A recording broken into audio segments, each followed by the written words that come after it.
ఉపాధి అవకాశాలు పెంచి పేదరిక నిర్మూలనే లక్ష్యంగా ఏపీ ప్రభుత్వం అడుగులు వేస్తుంది. ప్రతి కుటుంబంలో ఒక పారిశ్రామికవేత్తను తయారు చేయాలని ప్రణాళికలను సిద్ధం చేస్తుంది. రాష్ట్రంలో ప్రాజెక్టులు, రోడ్ల నిర్మాణాలు ఇలా కొన్ని అభివృద్ధి పనుల్లో ప్రభుత్వ, ప్రైవేట్ భాగస్వామ్యంతో పెట్టుబడులు పెడుతున్నారు. EP4 విధానం ద్వారా ప్రజలు కూడా వీటిలో పెట్టుబడి పెట్టే విధంగా అవకాశం ఇస్తున్నారు. ఇలా పెట్టే పెట్టుబడుల్లో వచ్చే లాభాలు కూడా ప్రజలు పొందుతున్నారు. ఈ విధానంపై ప్రజలు హర్షం వ్యక్తం చేస్తున్నారు. తమకు దీర్ఘకాలిక లాభాలు కలుగుతున్నాయని అంటున్నారు.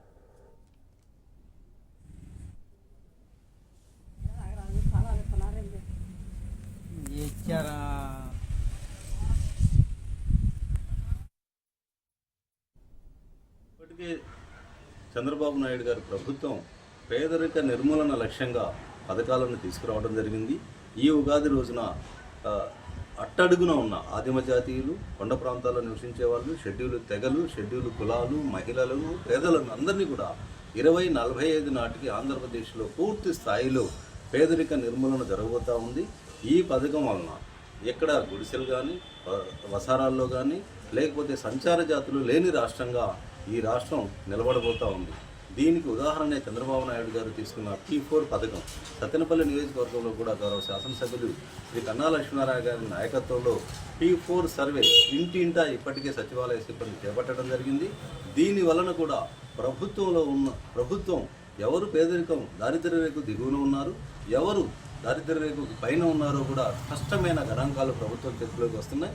దీని చేత ఎవరైతే వెల్దియెస్ట్ పీపుల్ 10% మంది ఉన్నారో వారు దాతలు కానీ, మార్గదర్శకులు కానీ, వీరందరూ కూడా ఈ అట్టడుగున ఉన్న 20% మందిని పైకి తీసుకొచ్చేదానికి ఈ పార్ట్నర్షిప్ ఉపయోగపడుతుంది. పులిపాటి శ్రీరామ్మూర్తి, సత్తెనపల్లి, పల్నాడు డిస్ట్రిక్ట్. ఈ P4 గురించి ఒక గవర్నమెంట్ కాకుండా ప్రైవేట్, P4 అంటేనే ప్రైవేట్ అండ్ ప్రాపర్టీ అనేది ఒక కాన్సెప్ట్ ఉంది. ఈ రెండూ కలిసి చేస్తే చాలా చక్కగా ఉంటుంది. దీనివల్ల లాభం ఏంటంటే అట్టడుగు నుండి ఎంతోమంది అట్టడుగు బాగాను ఉన్నటువంటి వాళ్ళ పిల్లలు చదువుకోవాలని కానీ, లేకపోతే ఇంకా హై లెవెల్లోకి వెళ్ళి ఇంకా మంచి డాక్టర్ కావాలని కానీ, ఇంజనీర్ కావాలి కానీ, ఇంకా అనేక రకమైన కోరికలు ఉంటాయి చదువు మీద. అట్లాగే వాళ్ళకి అట్టడుగు బాగాను ఉన్నవాళ్ళు వాళ్ళు ఎటువంటి సహాయం లేకుండా వారు సొంతగా చదువుకునే అవకాశం లేదు వాళ్ళకి. ఎందువల్ల అంటే వాళ్ళు రోజువారీ పనికి పోతే 400-500 కూలీకి వెళ్తారు.